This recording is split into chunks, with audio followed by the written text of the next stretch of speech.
Le nom de l'arbre. Il y a très longtemps, quand les animaux pouvaient encore se parler les uns les autres comme des humains, une terrible famine s'est abattue sur le pays. Le soleil brillait jour après jour, mois après mois, sans que tombe une seule goutte de pluie.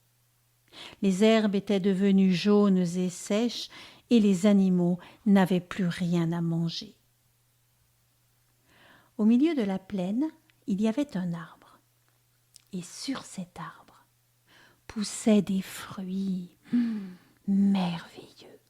Ainsi, au fur et à mesure que la famine s'étendait, les animaux venaient de l'est et de l'ouest, du nord et du sud, pour attendre sous l'arbre que les fruits mûrissent. Quand les fruits ont enfin mûri, les animaux se sont rendus compte qu'ils ne pouvaient pas les cueillir. L'arbre était si haut que même la plus grande girafe ne parvenait pas à atteindre ses branches, et son tronc était si glissant qu'aucun animal n'arrivait à l'escalader sans retomber jusqu'en bas. Alors, les animaux se sont réunis en conseil.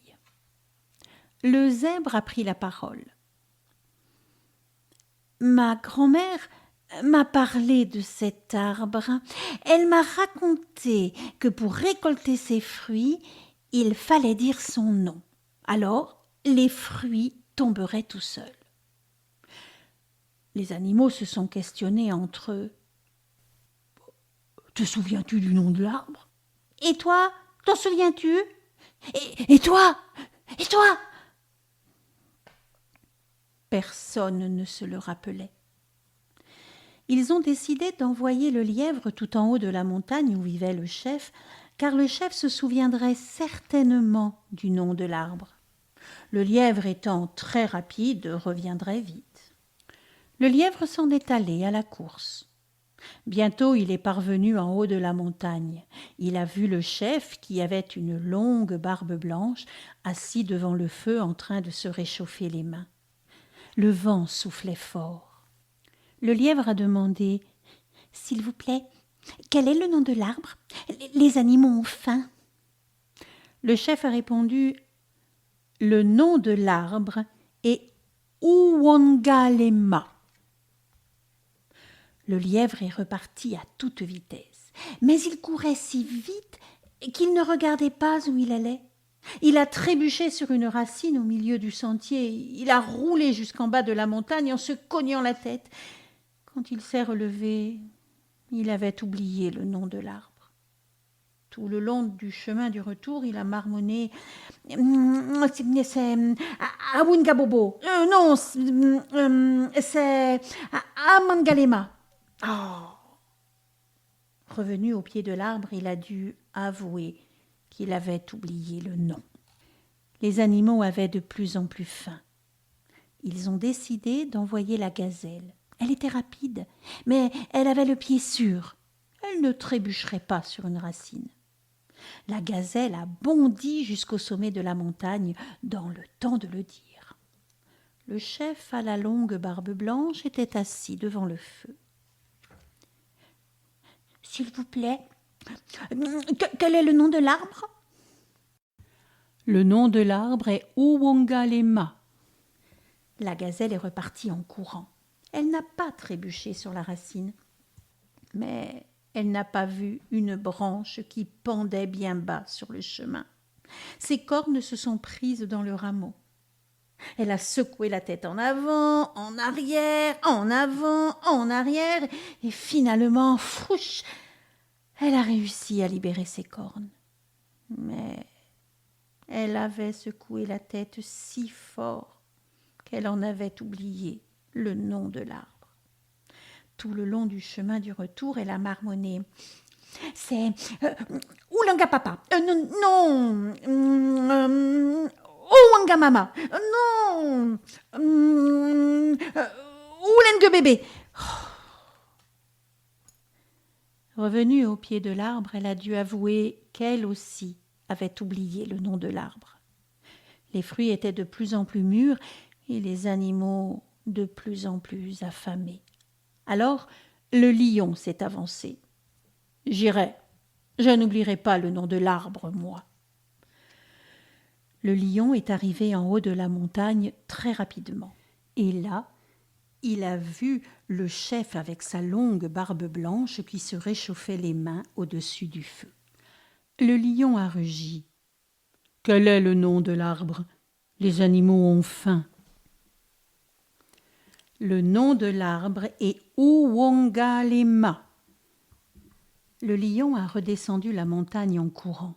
Il n'a pas trébuché sur la racine et il n'avait pas de cornes qui auraient pu s'emmêler dans la branche.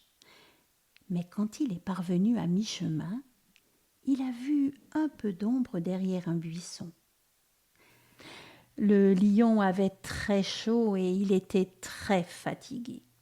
Il s'est dit « Je vais me reposer à l'ombre de ce buisson juste quelques minutes. » Mais les abeilles bourdonnaient, la brise soufflait doucement et bientôt le lion s'est endormi.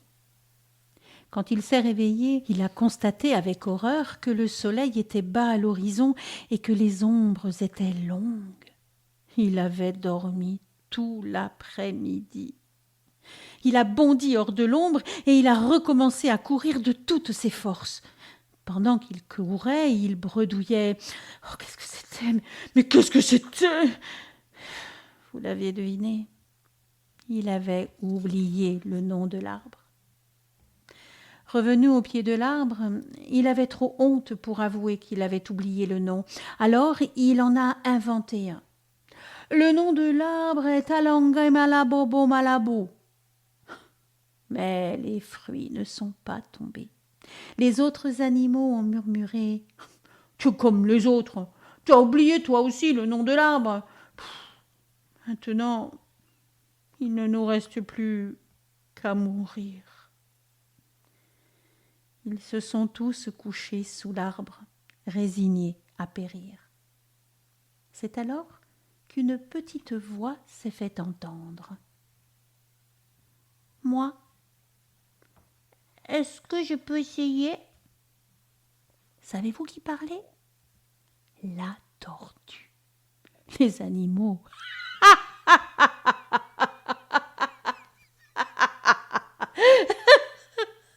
ont éclaté de rire. Si le lièvre si rapide, la gazelle si agile et le lion si puissant n'ont pas réussi à se souvenir du nom de l'arbre, comment penses-tu que toi, petite tortue, tu réussiras ? Le lion a pris la parole. Nous avons tous essayé et nous avons tous échoué. Il est juste que la tortue aussi puisse tenter sa chance. La tortue s'est préparée à partir, mais avant de prendre la route, elle est allée voir sa grand-mère. « Grand-maman, quelle est la meilleure façon de se souvenir d'un mot très difficile ?» Sa grand-mère a répondu « Ma petite fille, si tu veux te rappeler un mot très très difficile, tu dois le répéter sans jamais t'arrêter, quoi qu'il arrive sur ton chemin. » La tortue est partie. Ça lui a pris toute la journée et toute la nuit pour gravir la montagne. Quand elle est finalement arrivée tout en haut, le chef à la longue barbe blanche était assis devant son feu. « S'il vous plaît, quel est le nom de l'arbre ? » ?»« Les animaux ont faim. »« Le nom de l'arbre est Uwongalema, » a grondé le chef. Au lieu de répondre merci, la tortue a répété Uwongalema. Elle s'est tournée et a commencé à descendre lentement la montagne en répétant sans cesse Uwongalema, Uwongalema, Uwongalema. Quand elle est arrivée à la racine où le lièvre avait trébuché, elle a dit Uwongalema. et elle a fait le tour de la racine, ce qui a rallongé son chemin. Quand elle est arrivée à la branche où la gazelle s'était emmêlé les cornes, elle a dit « Ouangalema » et elle est passée en dessous car elle était toute petite. Quand elle est arrivée à l'ombre où le lion avait dormi, elle était très fatiguée et elle avait très chaud, mais elle a dit « Ouangalema » et elle a continué son chemin. Enfin revenue au pied de l'arbre, elle a trouvé les animaux très très faibles. Ils avaient à peine la force de relever la tête. Quel est le nom de l'arbre? Ont-ils soufflé dans un murmure à peine audible. Le nom de l'arbre est Awangabo. Non, Molengue.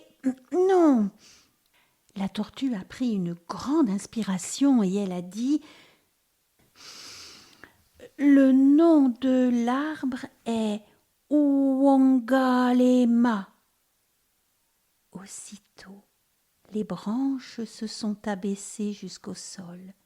Les fruits sont tombés tout seuls et se sont fendus, comme par magie. Les animaux se sont précipités vers les fruits mûrs et ont commencé à les manger goulûment. Les fruits étaient à la fois juteux comme des melons d'eau, sucrés comme des mangues, rassasiants comme des bananes. Ils ont mangé jusqu'à ce que leur ventre soit bien rond et leurs pattes dégoulinantes de jus.